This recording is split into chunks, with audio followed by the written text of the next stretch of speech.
آپ کو معلوم ہے کہ ایک مکڑی بچے پیدا کرنے کے بعد بچوں کے باپ کو قتل کر دیتی ہے۔ جدید سائنسی تحقیق نے یہ بات پروو کی ہے کہ ایک مادہ مکڑی بچوں کو پیدا کرنے کے بعد وہ جو بچوں کا باپ نر مکڑی ہوتی ہے اس کو قتل کر کے گھر سے باہر پھینک دیتی ہے۔ پھر یہی بچے جب پروان چڑھتے ہیں تو بڑے ہو کر اپنی ماں مکڑی کو مار دیتے ہیں اور گھر سے باہر پھینک دیتے ہیں۔ کس قدر ظالمانہ نظام ہے مکڑی کے گھر کا۔ اب آ جائیں قرآن کریم کی سورہ العنکبوت پر۔ عنکبوت عربی میں مکڑی کو کہا جاتا ہے۔ کیا وجہ ہے، کیا حکمت ہے کہ اللہ نے پوری سورت کا نام ہی مکڑی کے نام پر رکھ دیا اور قرآن کریم میں فرمایا کہ گھروں میں سب سے زیادہ کمزور گھر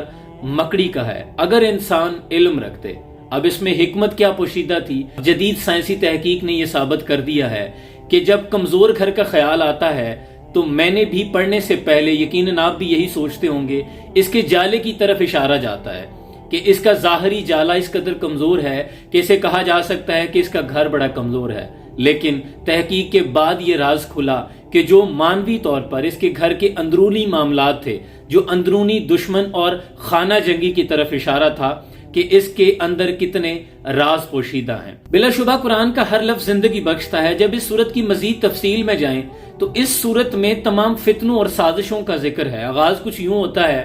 بہت سے لوگ ہیں جو یہ گمان کرتے ہیں کہ اس بات پر چھوٹ جائیں گے کہ ہم ایمان لے آئے اور ان کی آزمائش نہیں ہوگی، اور پھر یوں فرمایا کہ بہت سے لوگ ہیں جو یہ سوچتے ہیں کہ ہم ایمان لے آئے لیکن جب ان پر کوئی آزمائش نازل ہوتی ہے تو اسی آزمائش کو اللہ کا عذاب سمجھ لیتے ہیں۔ اس صورت میں یعنی بہت سے فتنوں کا ذکر کیا گیا۔ اب سوال ذہن میں یہ آتا ہے کہ فتنوں کا مکڑی اور اس کے جالے سے کیا تعلق؟ اس مکڑی کے جالے کو عام نہ سمجھیں، اس میں بہت سے راز پوشیدہ ہیں۔ یہ مکڑی کا جالا اپنے دشمن کو کیپچر کرنے کے لیے ہنی ٹریپ بھی ہوتا ہے، اور اس کے جالے کا اشارہ زندگی میں ہمارے لیے بہت سی سازشوں اور فتنوں کی طرف اشارہ ہے کہ یہ زندگی اسی طرح الجھی ہے جس طرح ایک مکڑی کا جالا، اور مکڑی کی اپنی زندگی جس کے بارے میں آپ کو بتا چکا ہوں۔ اب سورہ نمل کی طرف چلیں، یعنی قرآن کی ایک ایک جو سورہ ہے اس میں کتنے راز پوشیدہ ہیں، اللہ نے نام بھی رکھا ہے تو کتنی حکمتوں کے ساتھ۔ سورہ نمل عربی میں چینٹی کو کہا جاتا ہے۔ اب یہ بہت ڈیٹیل کے ساتھ ایکسپلینیشن ہے لیکن میں اختصار کے ساتھ تعارف کیے دیتا ہوں کہ جب حضرت سلیمان علیہ السلام اپنا لشکر لے کر نکلے، یہ قرآن کا ترجمہ ہے، تو ایک چینٹی دوسری چینٹی سے کہنے لگی کہ اپنے بلوں میں گھس جاؤ، حضرت سلیمان علیہ السلام کا لشکر آ رہا ہے، کہیں ایسا نہ ہو کہ تم رون دی جاؤ، یعنی مسل دی جاؤ۔ حضرت سلیمان علیہ السلام کو چونکہ زبانوں پہ عبور تھا، انہوں نے چینٹی کی آواز کو سن لیا اور اپنے لشکر کی ڈائریکشن کو چینج کر دیا۔ اب چینٹیوں کے پر جب ریسرچ کی گئی کہ ایک سورہ کا نام کیوں رکھ دیا گیا نمل، تو چینٹیوں کے بارے میں آتا ہے کہ ان کو بارش ہونے سے پہلے ہی خبر ہو جاتی ہے کہ بارش ہونے والی ہے، یعنی یہ ہوا میں نمی کے تناسب کو کیلکولیٹ کر لیتی ہیں، اور اسی سسٹم سے کاپی کیا گیا ہمارا جو نظام ہے جس کے تحت ہمیں بتایا جاتا ہے کہ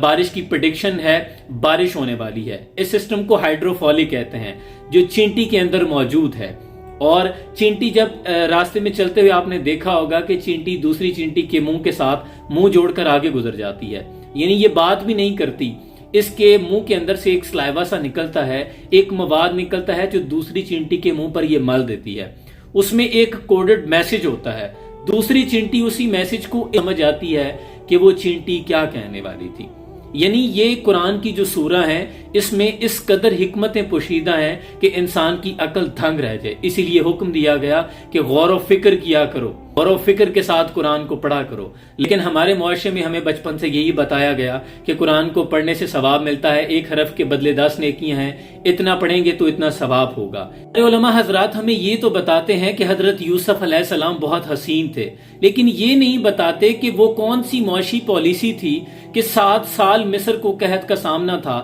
لیکن ایک بھی بچہ بھوک سے نہیں مرا۔ ہمیں یہ تو بتایا جاتا ہے کہ حضرت سلیمان علیہ السلام کو اتنی دسترس تھی کہ جنات بھی ان کے تابع تھے، لیکن یہ نہیں بتایا جاتا کہ آپ کا ملک فلسطین جو کہ ایک انڈسٹریل اکانومی تھی اور ملکہ بلقیس کا ملک یمن ایک زرعی اکانومی تھی، ایگریکلچر اکانومی تھی، تو آپ نے فلسطین اور جو یمن تھا اس کے مابین ایک کانٹریکٹ سائن کیا تھا کہ اپنی سوسائٹی کو بہت خوشحال کر دیا تھا۔ ہمیں یہ تو بتایا جاتا ہے کہ حضور اکرم صلی اللہ علیہ وآلہ وسلم کے یہ کمالات تھے، آپ اس قدر حسین تھے، اور یقیناً بچوں کو یہ علم ہونا بھی چاہیے، لیکن ساتھ میں یہ کیوں نہیں بتایا جاتا کہ ایک ایسا معاشرہ جس کی طرف آپ کو معلم بنا کر بھیجا گیا، جہاں چھوٹی چھوٹی بات پر لوگ قتل و غارت کر دیا کرتے تھے، سروائیول کر رہے تھے، زندگی جینے کے لیے غلہ بھی نہیں تھا، لیکن ایک ایسی فلاحی مدینہ کی ریاست کا قیام کیسے ممکن ہوا کہ جس میں زکوٰۃ لینے والا کوئی نہیں بچا؟ کیا تھی حضرت عیسیٰ علیہ السلام کی نو وائلنس کی تحریک؟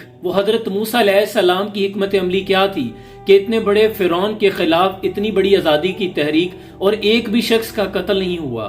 یہ بہت سی چیزیں ہیں جو سمجھنے کی ضرورت ہے، اس لیے میری آپ سے گزارش ہے کہ قرآن کو ثواب کی خاطر نہ پڑھا کریں۔ ثواب تو آپ کو ملے گا ہی، جیسے آپ ایک کمرہ بناتے ہیں تو کھڑکی اس نیت سے رکھا کریں کہ مجھے یہاں سے اذان کی آواز آئے گی، ہوا تو آپ کو آنی ہے، آپ کو نیتوں کا ثواب ملے گا کہ میں نے قرآن کو سمجھنا ہے، پھر اپنی زندگی میں اس کو امپلیمنٹ کرنا ہے۔ جیسے حضرت اشفاق فرماتے ہیں کہ اگر کسی فیصلے کی گھڑی آ جائے، نوبت یہاں تک آ جائے کہ آپ کو قرآن پہ ہاتھ رکھ کے فیصلہ کرنا پڑے، تو پھر قرآن پہ ہاتھ رکھ کے فیصلہ نہ کیا کریں، قرآن کو کھول لیا کریں،